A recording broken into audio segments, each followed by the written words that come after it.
Hey guys, so today I am going to take a very large 50 quart plastic container and I am doing flower and vegetable garden soil plus fertilizer. This is kind of like a mulch and compost blend.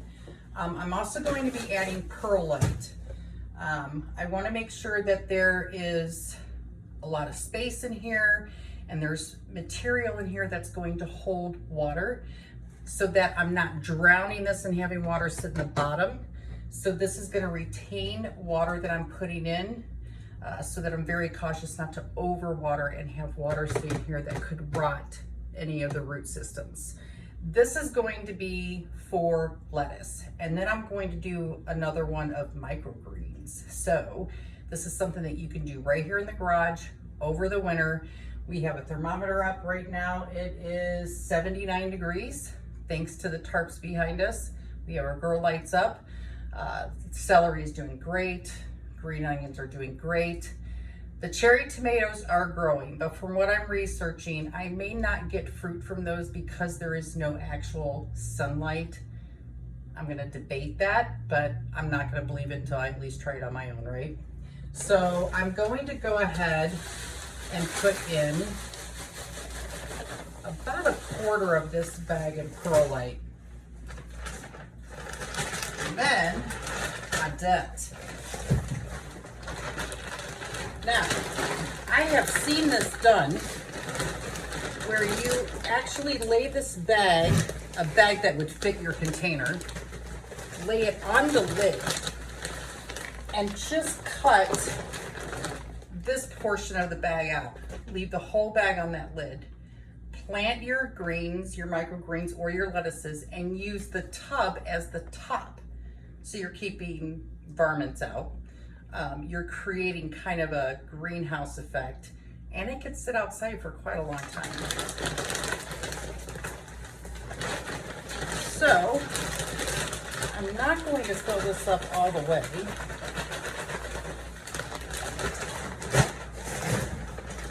Don't need a lot for the lettuce, but I am going to mix that perlite in.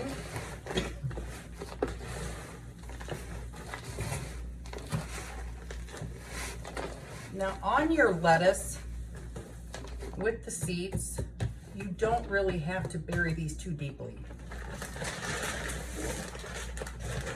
So what I have here is your lettuce blend.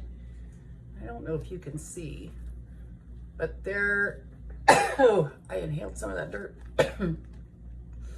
There's probably 30 or 40 seeds in here. And that is, I'm just going to sprinkle these throughout. And as you harvest this, it'll continue to grow back. So just like with your green onions, your celery, you can just cut off the tops and it will continue to grow for you. Not forever. It's eventually going to wear itself out and that's fine. But now I have literally just planted a container of lettuce, and hopefully if what I'm thinking is going to happen works, we will be able to be munching from this for the next 2.5 months once it starts growing up enough that we can actually munch on it. So I am very, very excited. All I have to do with that now is water it and let it sit underneath the lights in the garage, and we're gonna have lettuce. So let us do the microgreens rather. Same premise, same thing. I actually, good tip for you guys, Walmart, big pot on clearance for $3 each. So we just saved a ton of money. So I'm gonna do the same thing. I don't need as much perlite in here. And same thing with the dirt. I'm a big strong man.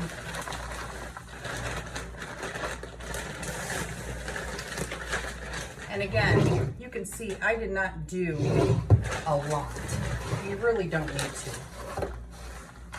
And we're just gonna mix up the perlite.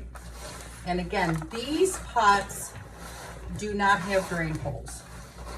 So I don't want to have to drown this in water, so I don't want to have any rot at the bottom. So with the perlite, it's gonna hold on to the moisture. I keep inhaling that dirt.